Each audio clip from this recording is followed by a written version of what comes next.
Good evening बच्चों, नमस्कार। भारत माता की जय। बच्चों, कल हमने नरेशन की अपनी एक क्लास ख़त्म करी थी। आज हमारी नरेशन की दूसरी क्लास स्टार्ट होने जा रही है।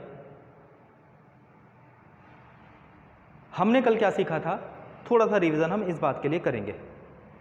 ठीक है बेटा? अनुभव, सारिका, अपर्णा, सक्षम, अमन, हम क्या सीखेंगे? सबसे पहले कल हमने क्या सीखा था, पहले उसका रिवीजन करेंगे। आगे क्या सीखना है फिर हम ये देखेंगे।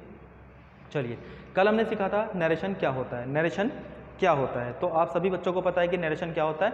नरेशन एक जो होता है वो कन्वर्सेशन होता है। मीन्स कन्वर्सेशन को क्या कहा जाता है? नरेशन कहा जाता है। बात समझ में आई? उसके बाद हमने सीखा था ये जो नरेशन नाम का एक कन्वर्सेशन होता है, इसमें कितने लोग शामिल होते हैं। तो हमारे समझ में आया था कि इसमें 3 लोग शामिल होते हैं। पहला होता है आपका क्या? स्पीकर। दूसरा लिसनर होता है। तीसरा होता है नॉन एक्टिव पर्सन। तो बच्चों ये बताने की ज़रूरत तो आज नहीं है कि ये स्पीकर क्या होता है, लिसनर क्या होता है, नॉन एक्टिव पर्सन क्या होता है। ये आपने कल समझ लिया था। उसके बाद हमने सीखा था कि जो नरेशन है इसमें 2 प्रकार की स्पीच होती हैं। पहली डायरेक्ट स्पीच, दूसरी इनडायरेक्ट स्पीच। अब ये डायरेक्ट स्पीच क्या होती है, इनडायरेक्ट स्पीच क्या होती है, ये भी हमने कल समझ लिया था। आगे अगर अब हम बढ़ेंगे तो आगे हमने सीखा था कि डायरेक्ट जो स्पीच होती है उसके कुछ पार्ट्स होते हैं, जैसे reporting verb, reporting speech, inverted comma, है ना, रिपोर्टेड स्पीच, ये सारी चीज़ें होती हैं। तो ये हमने समझ लिया था। फिर हमने सीखा था कि एक डायरेक्ट से इनडायरेक्ट कन्वर्ट करने के लिए बच्चों कितने चेंजेस हमें करने पड़ते हैं एक सेंटेंस के अंदर। तो हमें समझ में आई थी बात कि 5 चेंजेस हमें करने पड़ते हैं डायरेक्ट से इनडायरेक्ट कन्वर्ट करने के लिए, डायरेक्ट से इनडायरेक्ट कन्वर्ट करने के लिए। उसके बाद हमने सीखा था कि डायरेक्ट से इनडायरेक्ट कन्वर्ट करने के लिए हमारे पास कितने प्रकार के सेंटेंस होते हैं जो हमें मिल सकते हैं। तो हमने सीखा कि 6 प्रकार के सेंटेंस होते हैं जिन्हें हमें डायरेक्ट से इनडायरेक्ट में कन्वर्ट करना होता है। वो कौन कौन से थे मैं बता देता हूँ। असर्टिव, आप भी रिवीजन करते रहना साथ साथ। अच्छा, आपने याद कर लिया कौन कौन से होते हैं? चलिए, बहुत बढ़िया। Assertive, single interrogative, double interrogative, imperative, exclamatory and optative, ये 6 सेंटेंस होते हैं। तो इन 6 सेंटेंस में आज हम सीखेंगे सबसे पहले असर्टिव सेंटेंस। असर्टिव सेंटेंस को इनडायरेक्ट में कैसे कन्वर्ट किया जाता है। तो बच्चों आप ये लिख लीजिए सबसे पहले कि असर्टिव सेंटेंस को इनडायरेक्ट में कन्वर्ट कैसे किया जाता है। जल्दी से लिख लीजिए। फिर हाँ बेटा, बिल्कुल बताऊंगा मैं असर्टिव सेंटेंस क्या होता है, क्योंकि कुछ बच्चों को तो देखिए पता ही है, क्योंकि मैं उनको पहले पढ़ा चुका, वो पुराने बच्चे हैं। आपको भी किरण में बता दूंगा क्या होता है। और भी बच्चों को समस्याएं हैं, चलिए कोई दिक्कत नहीं, मैं सभी को बताऊंगा। मैं इसीलिए हूँ कि आपकी समस्याओं का समाधान कर सकूँ। चलिए मैं बता देता हूँ सबसे पहले असर्टिव सेंटेंस क्या होता है।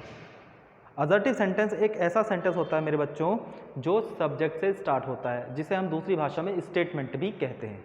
क्या होता है बच्चों? जो सब्जेक्ट से स्टार्ट होता है जिसे हम स्टेटमेंट भी कहते हैं। सब्जेक्ट सभी को पता है? Very good. अब पहचान क्यों ज़रूरी है? पहचान इसलिए ज़रूरी है क्योंकि हमारे पास हैं 6 तरह के सेंटेंस जिनको हमें डायरेक्ट में कन्वर्ट करना होता है। ठीक है बच्चों? अब उन 6 तरह के सेंटेंस में हमें सबसे पहले पहचान करनी होगी। क्यों?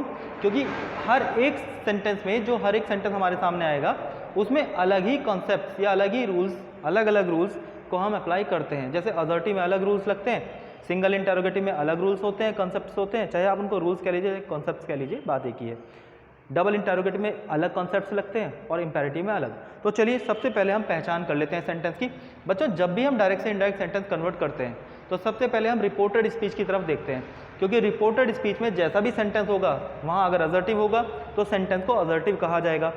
रिपोर्टेड स्पीच में सिंगल इंटरोगेटिव होगा तो सेंटेंस को सिंगल इंटरोगेटिव कहा जाएगा। और अगर रिपोर्टेड स्पीच में डबल इंटरोगेटिव है तो डबल इंटरोगेटिव ही सेंटेंस को कहा जाएगा। बात समझ में आई? मैं एक सेंटेंस लिखता हूं और फिर उसको कन्वर्ट करने की कोशिश हम करेंगे, मीन्स सीखेंगे कैसे इसको कन्वर्ट किया जाता है इनडायरेक्ट में। तो मैं यहाँ एक सेंटेंस लिख रहा हूँ बच्चों, देखिए आपके लिए। ये मैंने लिखा,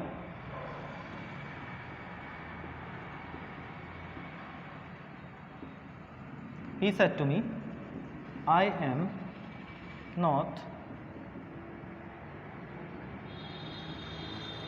playing cricket। ये यहाँ कॉमा हमारा बंद हो गया। एक सेंटेंस है बच्चों, इसको ध्यान से देखिएगा। He said to me, I am not playing cricket। यहाँ आपको कल मैंने आपको बताया ही था कि सबसे पहला जो चेंज होता है वो कहाँ पर होता है बच्चों? यहाँ। इसको क्या कहते हैं हम? Reporting verb.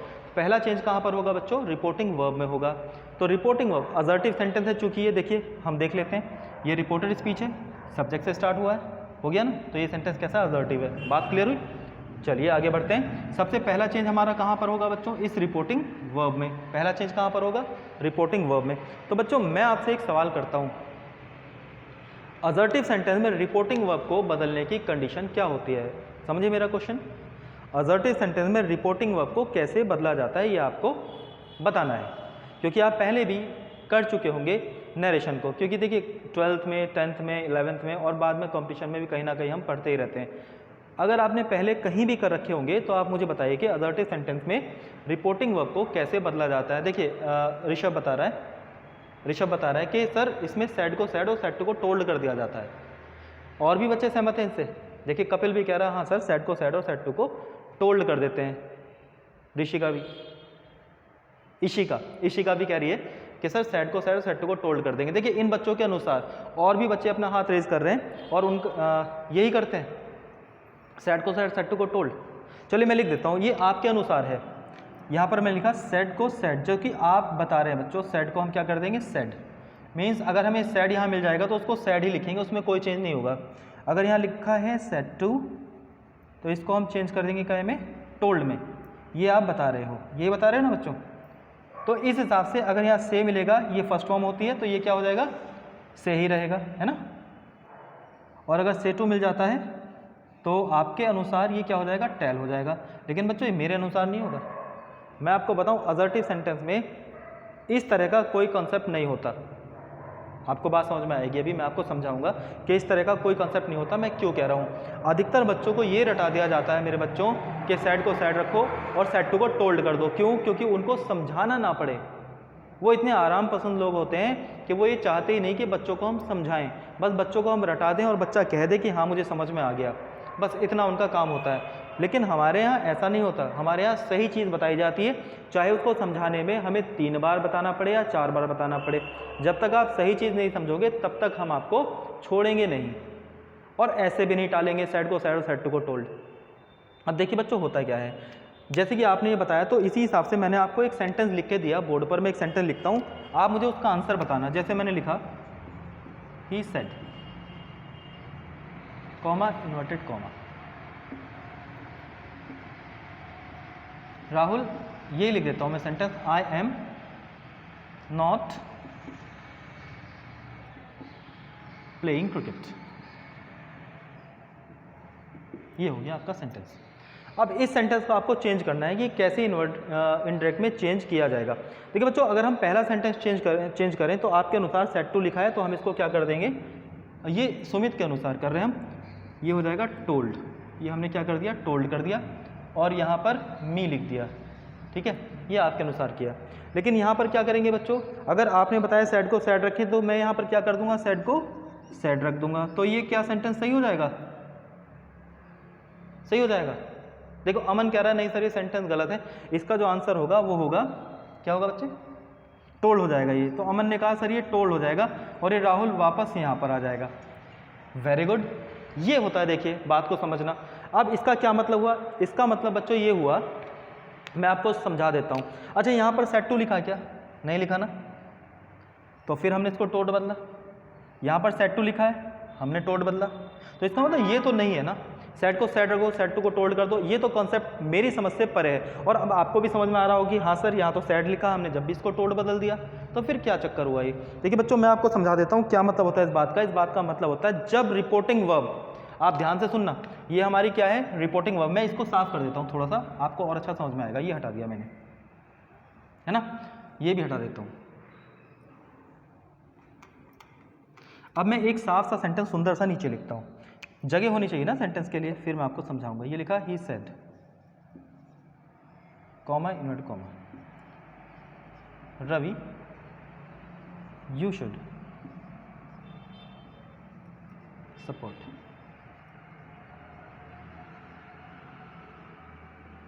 Your brother. ये सेंटेंस कॉमा बंद हो गया, ये है देखिए। अब देखो बच्चों मैं आपको समझाता हूँ, ये हमारी क्या है? मैं दूसरा मार्कर थोड़ा सा यूज़ करूँगा, आपको बहुत अच्छा चमक जाएगा। ये हमारी क्या है? रिपोर्टिंग वर्ब, ठीक है बच्चों। ये अगर हम देखें, ये रिपोर्टिंग वर्ब का क्या है, स्पीकर है। क्या है ये? स्पीकर। ये ही लिखा है ना, ये रिपोर्टिंग वर्ब का स्पीकर होता है बच्चों। मैंने आपको समझाया था ना, स्पीकर, लिसनर। तो ये रिपोर्टिंग वर्ब का क्या है, स्पीकर है। और अगर हम इस मी की बात करें तो ये रिपोर्टिंग वर्ब का क्या हो गया बच्चों, ये रिपोर्टिंग वर्ब का हो गया लिसनर। क्या हो गया? लिसनर हो गया। ठीक है, अब मेरे कॉन्सेप्ट को आप ध्यान से समझो।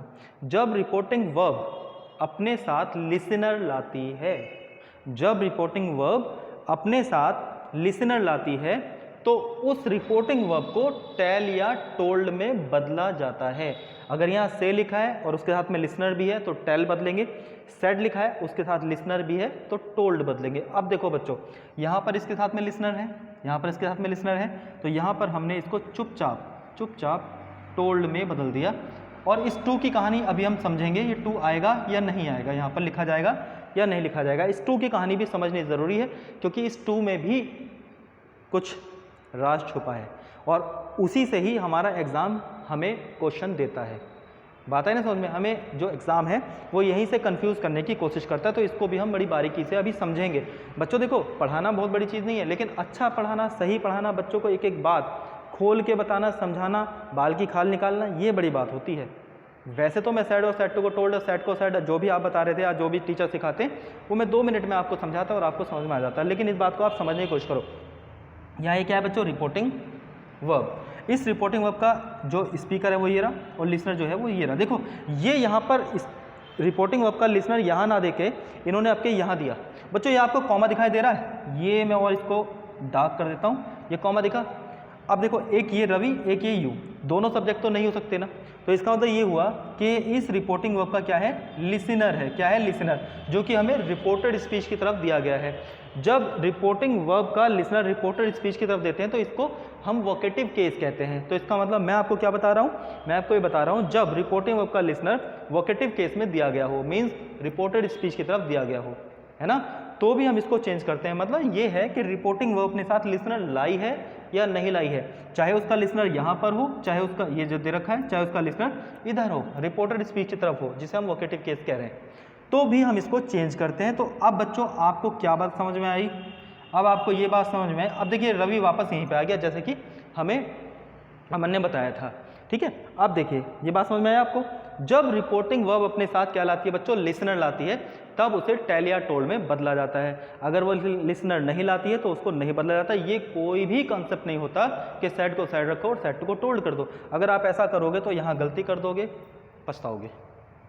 तो इसलिए रटाने वाले टीचर से कभी मत पढ़ो, केवल बात को समझो। जो भी टीचर आपके बारे में सोचते हैं, आपको समझाने का काम करते हैं, चाहे वो मैं हूँ या कोई और, आप उन्हीं से पढ़ो। आपका भविष्य है, बहुत कीमती होता है। अब देखिए बच्चों, ये बात आपको समझ में आई। अब बात करते हैं, ये टू यहाँ पर लिखा जाएगा या नहीं लिखा जाएगा। कुछ बच्चे कह रहे हैं सर नहीं लिखा जाएगा, कुछ कंफ्यूज हैं, तो मैं भी आपके साथ ही हूँ बच्चों कि नहीं लिखा जाएगा। इसको ना लिखने का कारण क्या होता है? इसको ना लिखने का कारण होता है ये वर्ब, ये जो वर्ब है ना टोल्ड, इसको ना लिखने का कारण ये वर्ब है, ये है इसकी जड़ कि टू लिखा जाएगा या नहीं लिखा जाएगा। अब देखो मैं बताऊं आपको क्या होता है। इस पर क्वेश्चन भी आता है बच्चों, एक क्वेश्चन भी आता है, यहाँ पर टू लगा कर दे देते हैं क्योंकि वो यही चेक करना चाहते हैं कि कहीं आपने रटा है या समझा है। अगर आपने समझा है तो आप सही करोगे, रटा है तो कोई बात ही नहीं है, फिर तो आपका कोई काम ही नहीं है। यहाँ पर ये जो वर्ब है ना, 2 तरह की वर्ब हमारे सामने आती हैं, 2 तरह की वर्ब हमारे सामने आती हैं, ट्रांजिटिव और इनट्रांजिटिव वर्ब। हाँ बच्चों बोलो जरा, ट्रांजिटिव और इनट्रांजिटिव वर्ब। ट्रांजिटिव वर्ब क्या होती है? ट्रांजिटिव वर्ब एक ऐसी वर्ब होती है, ट्रांजिटिव वर्ब एक ऐसी वर्ब होती है, जैसे मैंने कहा ही प्लेड, ये एक वर्ब है और इसके बाद मैंने एक नाउन लिखा क्रिकेट, तो ये नाउन जो है ये इस वर्ब का ऑब्जेक्ट है, इस वर्ब का क्या है? ऑब्जेक्ट है। अब ट्रांजिटिव वर्ब क्या होती है? ट्रांजिटिव वर्ब एक ऐसी वर्ब होती है जिसे अपना ऑब्जेक्ट या नाउन लेने के लिए, अपने साथ लेने के लिए यहाँ बीच में किसी भी प्रेपोजिशन की ज़रूरत ना पड़े, बीच में किसी भी प्रेपोजिशन की ज़रूरत ना पड़े। और इनट्रांजिटिव वर्ब क्या होती है? इनट्रांजिटिव वर्ब एक ऐसी वर्ब होती है, मैं यहाँ लिख देता हूँ, जैसे मैंने कहा, यहाँ लिखता हूँ, मैंने कहा ही जम्प्ड रिवर और मैंने यहाँ लिख दिया रिवर। तो बच्चों ये सेंटेंस आपको ठीक लग रहा है क्या? ही जम्प्ड रिवर? नहीं, क्योंकि ये जो वर्ब है ना, ये अपने साथ अपना ऑब्जेक्ट लेने को तैयार नहीं है। ही जम्प्ड रिवर ये सेंटेंस हुआ नहीं, तो फिर इसका मतलब हुआ इस वर्ब को, इस नाउन, अगर इस वर्ब को ये नाउन देना है, इससे इसको रिलेट करना है, तो यहाँ पर एक प्रेपोजिशन नाम का शब्द लिखा जाएगा जिसको हम क्या कहते हैं, प्रेपोजिशन। दूसरे शब्दों में इसको रिलेटिंग वर्ड भी कहते हैं। तो मैंने लिख दिया इनटू द रिवर। अब ये इनटू आ गया, अब ये इनटू आया तो इसका मतलब ये हुआ कि ये इंट्रांसिटिव वर्ब है। क्यों है इंट्रांसिटिव वर्ब? क्योंकि ये इस नाउन को अपने साथ बिना प्रेपोजिशन के लेने के लिए तैयार ही नहीं है। और ये इसको गहराई से हम सीखेंगे वर्ब में। कुछ बच्चों ने सीख भी रखा है, वो कह भी रहे हैं हाँ सर समझ में आ गया। कुछ बच्चे जो नए हैं वो वर्ब में सीखेंगे और अच्छी तरह मैं उनको सिखाऊंगा। बात क्लियर हुई? तो अब ये हमारी क्या है, ट्रांजिटिव वर्ब है। क्या है, ट्रांजिटिव वर्ब। अब होती क्या है ट्रांजिटिव वर्ब, ये मैंने आपको बता दिया। तो इसका मतलब ये ट्रांजिटिव वर्ब है, ट्रांजिटिव वर्ब है, ये अपना सीधे ही ऑब्जेक्ट लेगी। तो यहाँ पर टू की हमें कोई ज़रूरत नहीं है, टू की हमें कोई ज़रूरत नहीं है। बात क्लियर हुई? जब टू की ज़रूरत नहीं तो इस टू को हमें लिखने की भी ज़रूरत नहीं है, तो यहाँ पर टू नहीं आएगा। बात क्लियर हुई आपको? तो ये सारी बातें बच्चों समझने की होती हैं, रट के कोई फ़ायदा नहीं होता। इस तरह से हमारे पास क्वेश्चन भी एग्जाम में आया हुआ है कई बार। हाँ देखिए अंकित कह रहा है सर कई बार क्वेश्चन आया हुआ है, मैं जब सॉल्व करता हूँ तो हमें मिलते हैं क्वेश्चन। चलिए ठीक है बच्चों, ये बात समझ में आई। अब आप कभी मत कहना कि सैड है तो सैड को सैड रखेंगे, सैड टू है तो टोल्ड कर देंगे, या आप भूल जाओ। अब हमें क्या पता चला है, जब रिपोर्टिंग वो अपने साथ लिसनर लाती है तो उसको बदला जाता है टेल या टोल्ड में, नहीं लाती है तो नहीं बदलते, जैसा है वैसे रख देते हैं। अब इसके बाद जो हमारा अगला कॉन्सेप्ट है, अगला रूल है, वो ये है कि जो इन्वर्टेड कॉमा है, इस इन्वर्टेड कॉमा को हम चेंज करते हैं काय में, दैट में। तो यहाँ से अगर हम साफ साफ लिखने का काम करें तो ये हो जाएगा टोल्ड, और ये टू लिखूंगा मैं, नहीं लिखूंगा, वेरी गुड, क्योंकि ट्रांजिटिव वर्ब है। ये आ गया मी। अब इन्वर्टेड कॉमा की जगह हमने क्या लिखा, दैट। असर्टिव सेंटेंस है, स्टेटमेंट है। जब भी हम सेंटेंस में स्टेटमेंट को कनेक्ट करते हैं किसी एक सेंटेंस से दूसरे सेंटेंस जो कि स्टेटमेंट है, तो यहाँ जो इन्वर्टेड कॉमा है उसको दैट से ही रिप्लेस किया जाता है। इसका मतलब दैट एक ऐसा कंजंक्शन है जो अपने साथ स्टेटमेंट को लाता है। इन्वर्टेड कॉमा के लिए क्या आ जाएगा बच्चों, दैट आ जाएगा, वेरी गुड। अब देखिए, अब अगला जो कॉन्सेप्ट है हमारा वो है प्रोनाउन चेंज। क्या है बच्चों, प्रोनाउन चेंज, जो कि रिपोर्टेड स्पीच में हमें प्रोनाउन मिल गया आई। ये क्या है, पर्सनल प्रोनाउन कहते हैं इसे ग्रामर की भाषा में। तो इन प्रोनाउंस को हम चेंज करते हैं, इन प्रोनाउंस को हम चेंज करते हैं। तो इन प्रोनाउन को चेंज करने के लिए सबसे पहले आपको एक टेबल तैयार करनी होगी, जो मैं पहले भी लिखवा चुका बच्चों को, जिन्होंने मेरे पास नाउन और प्रोनाउन कर रखे हैं उनको मैं लिखवा चुका, वो जिन्होंने प्रोनाउन किए हैं उनको मैं लिखवा चुका। लेकिन जिन बच्चों ने नहीं किए मैं उनको जल्दी जल्दी लिखवा देता हूँ, आप उनको नोटिस कीजिएगा जल्दी से, क्योंकि हमें प्रोनाउन सीखना है तो हमें पता होना चाहिए उन प्रोनाउंस के बारे में थोड़ा बहुत तो। ठीक है बच्चों, तो मैं आप लिख लीजिए टेबल ऑफ प्रोनाउन।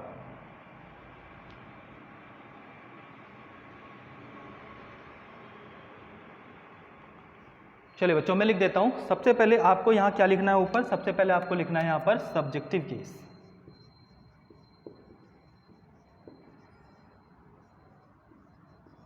उसके बाद आपको यहाँ लिखना है ऑब्जेक्टिव केस।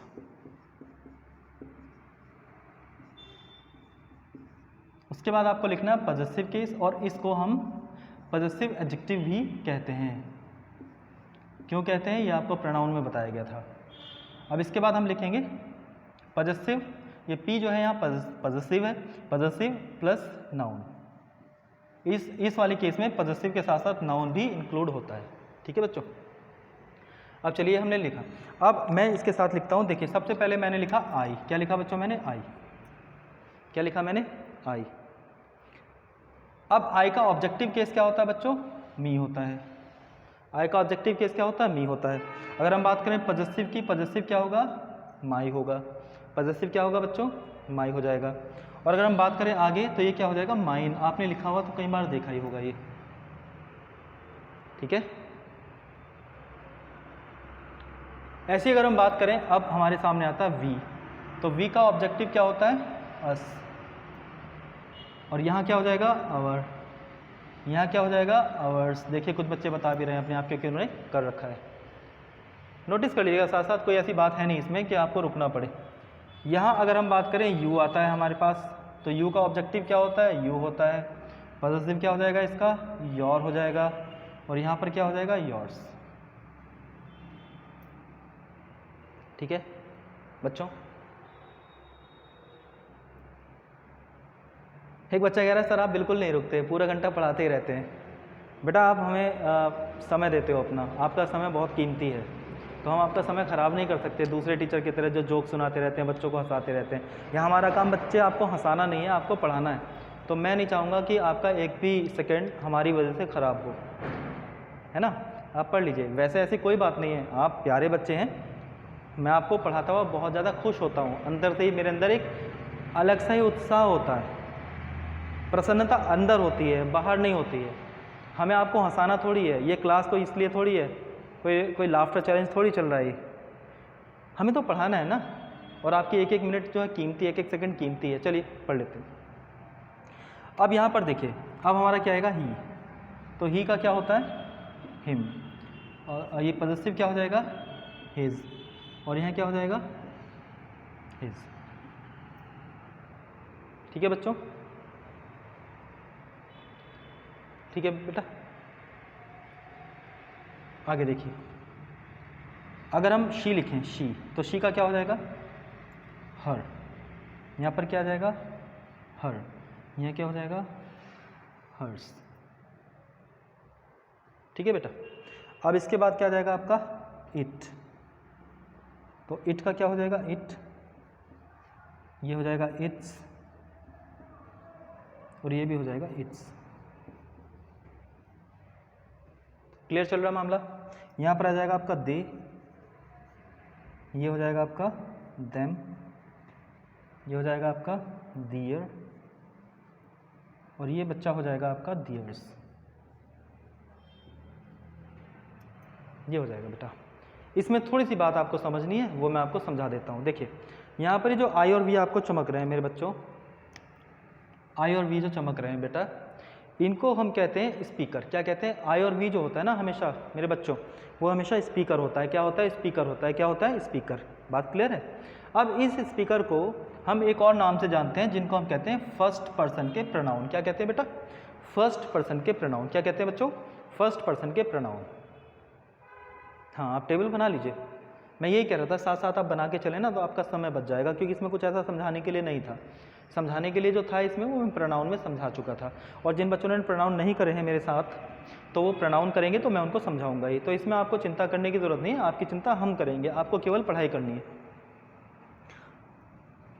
ये होता है हमारा यू। यू होता है बच्चे सेकंड पर्सन, और इसको हम क्या कहते हैं, लिसनर के नाम से भी जानते हैं। या यूँ कह लीजिए, यू जो होता है लिसनर होता है किसी भी सेंटेंस का, और हम इसको सेकंड पर्सन के नाम से भी जानते हैं। सेकंड पर्सन के नाम से भी जानते हैं। ठीक है।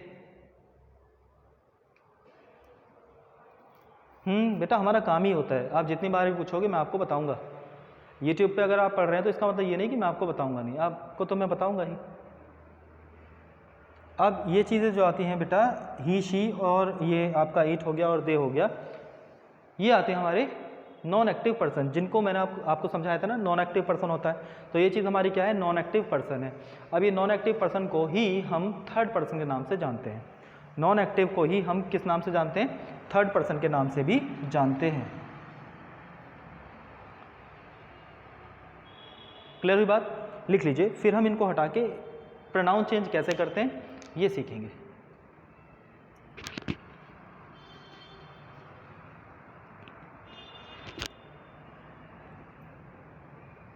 हटा दो इसको बच्चों,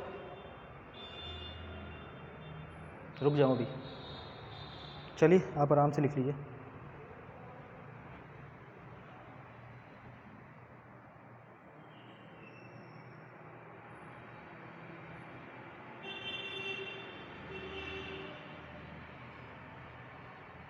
लिख लिया बच्चों आपने? चलिए मैं हटा देता हूँ इसको। अब हम प्रोनाउन चेंज कैसे करते हैं ये सीखेंगे। बस आपको इसमें क्या ध्यान रखना है, स्पीकर, लिसनर और नॉन एक्टिव पर्सन, या दूसरे शब्दों में आप कह सकते हैं कि फर्स्ट पर्सन का प्रोनाउन कौन सा होता है, सेकंड पर्सन कौन सा होता है और थर्ड पर्सन कौन सा होता है, ये हमें ध्यान में रखना है मेरे बच्चों। अब मैं सेंटेंस लिख रहा हूँ बोर्ड पर, आपको देखना है, ध्यान देना है। मैंने सेंटेंस लिखा, he said to me, I am not inviting him। ये एक सेंटेंस है। अब हमें इसे कन्वर्ट करना है इनडायरेक्ट में। कन्वर्ट करने के लिए सबसे पहले आपको देखना ये है कि ये क्या है, आपका क्या है बच्चों, ये सब्जेक्ट। इसका मतलब सेंटेंस कैसा है, असर्टिव है। कैसा है सेंटेंस, असर्टिव है। क्लियर हुई बात, वेरी गुड। अब हमें इसको क्या करना है, चेंज करना है। जब हमें पता चला कि सेंटेंस कैसा असर्टिव है तो हम इसको क्या करेंगे, चेंज करेंगे। चेंज करने के लिए हमें सबसे पहले क्या देखना है कि यहाँ ये असर्टिव सेंटेंस है, अब इस रिपोर्टिंग वर्ब के साथ लिसनर है या नहीं है।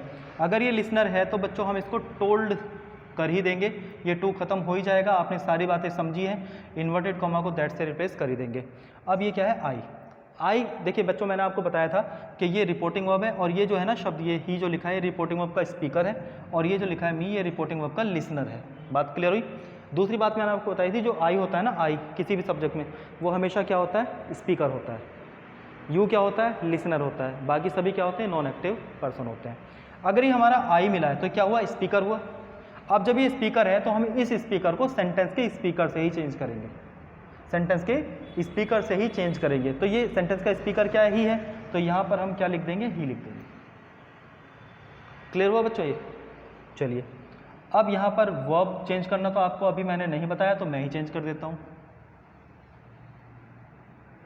ये हिम है बच्चों आपका नॉन एक्टिव पर्सन। क्या है, नॉन एक्टिव पर्सन। अब नॉन एक्टिव पर्सन को हम नहीं चेंज करते। देखिए मैं आपको यहाँ पर ना नॉन एक्टिव हटा के फिलहाल लिसनर लिख देता हूँ यहाँ पर, और फिर मैं उसको आपको चेंज करना बताऊँगा, क्योंकि आप जल्दी ही सीख जाएंगे, मुझे ऐसा लग रहा है। अब देखिए मैंने यहाँ क्या लिख दिया, यू लिख दिया। यू क्या होता है, लिसनर होता है। तो लिसनर को हम किससे चेंज करेंगे, लिसनर से ही करेंगे। लिसनर है तो हम लिसनर से ही चेंज करेंगे। तो यहाँ पर ये लिसनर है, इसलिए से चेंज करना हमें। यहाँ पर ये ऑब्जेक्टिव केस है तो इसका भी ऑब्जेक्टिव केस लिख देंगे, तो यहाँ क्या आ जाएगा, मी। क्लियर हुआ बच्चों, ये क्लियर हो गया। अब देखो बच्चों, आपने सीखा अगर हमें रिपोर्टेड स्पीच में स्पीकर दे रखा है तो हम उस स्पीकर को स्पीकर से ही चेंज करेंगे। ये स्पीकर आपका यहाँ भी हो सकता है, यहाँ भी, कहीं भी हो सकता है स्पीकर। आई हो तो सब्जेक्ट की जगह होगा, मी हो तो ऑब्जेक्ट की जगह होगा, माई हो तो पॉजिटिव केस की जगह होगा, लेकिन होगा तो वो स्पीकर ही ना। उस स्पीकर को हम स्पीकर से ही चेंज करेंगे। और अगर लिसनर है, यू कहीं भी लिखा है, यहाँ लिखा है, यहाँ लिखा है, यहाँ लिखा, कहीं भी लिखा, तो यू जो होता है वो लिसनर होता है, तो लिसनर को हम लिसनर से ही चेंज करेंगे। चलिए एक और एग्जाम्पल देख लेते हैं।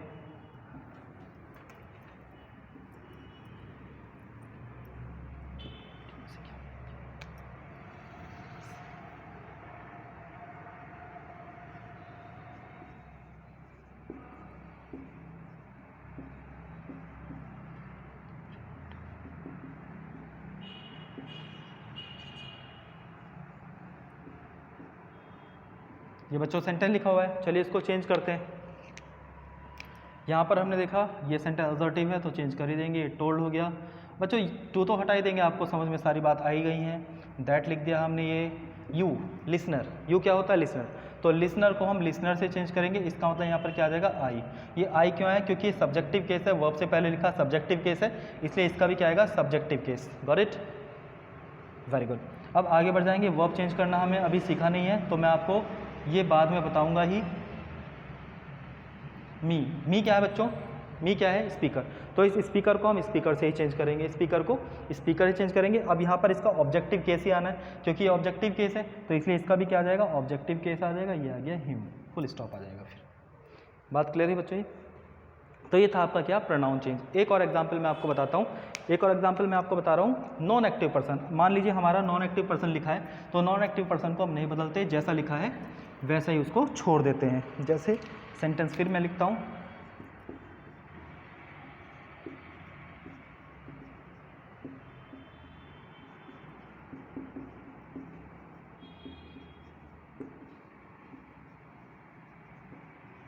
एक सेंटेंस लिखा बच्चों। असर्टिव सेंटेंस है, सब्जेक्ट से शुरू हुआ है तो हमें कोई दिक्कत नहीं है। हमने यहाँ टोल्ड बदल दिया, हिम आ गया, दैट आ गया। अब ये क्या है हमारा, नॉन एक्टिव पर्सन। तो नॉन एक्टिव पर्सन चेंज नहीं होता है, ऐसा ही लिख दिया हमने इसको, ठीक है। ही नॉन एक्टिव होता है ना, तो ऐसा ही हमने इसको लिख दिया। यहाँ वाज आ जाएगा, गोइंग टू मार्केट। ये हो गया हमारा सेंटेंस बच्चों। आपको समझ में आया, बहुत बढ़िया बच्चों। देखिए ये हमारे नॉर्मल रूल्स थे जो मैंने आपको बताए। अब मैं आपको बताऊं, इसमें जो हमारा अधिकतर एग्जाम में पाया जाता है प्रोनाउन चेंज से संबंधित सेंटेंस, प्रोनाउन चेंज से संबंधित सेंटेंस जो पाया जाता है ना, वो पाया जाता है वी कन्फ्यूज़न में। आपने शायद ही सुना होगा वी कन्फ्यूज़न क्या होता है। तो मैं आपको अब कल की क्लास में वी कन्फ्यूज़न से अवगत कराऊंगा। मैं बताऊंगा कि नरेशन में वी कन्फ्यूज़न क्या होता है और उस पर कैसे क्वेश्चन आते हैं। वी कन्फ्यूज़न का मतलब ये जो वी होता है ना बच्चों, VEV, ये WEV जो होता है, ये वी कन्फ्यूज़न होता है। इस वी को कह रहा हूँ मैं, ये वी आपको बहुत ज़्यादा कन्फ्यूज़ करेगा। इसको चेंज करना है या नहीं करना है, ये हमें सीखना है। कल की क्लास में हम सीखेंगे। अभी तक बच्चों जो आपको मैंने बताया वो आपको समझ में आया? वेरी गुड, सभी को समझ में आ गया, कुछ नहीं पूछना आगे अब इसमें। चलिए अब कल हम वी कन्फ्यूज़न करेंगे और उसके बाद हमारा अगला जो कॉन्सेप्ट आएगा वो वर्ब चेंज का आएगा। तो वर्ब चेंज बहुत ज़्यादा इंपॉर्टेंट कॉन्सेप्ट होता है, तो उसको मत भूलना बच्चों। क्लास हर एक बच्चे को अटेंड करनी है, हर एक बच्चे को क्लास अटेंड करनी है, क्योंकि मेरे पास आपके लिए कुछ अलग ही होता है। जब भी आप मेरी क्लास देते हैं, मीन्स जब भी मैं आपको पढ़ाता हूँ, का मतलब ये हुआ कि हमारी जब भी क्लास चलती है उसमें मैं आपको कुछ ना कुछ अलग बताता ही हूँ, जिसको सुनने के बाद आप समझते हैं कि इंग्लिश वास्तव में चीज़ क्या है, इसको कैसे समझा या पढ़ा जा सकता है। चलिए बच्चों, आप ध्यान रखिएगा अपना, बहुत ध्यान रखिएगा। नमस्कार, भारत माता की जय।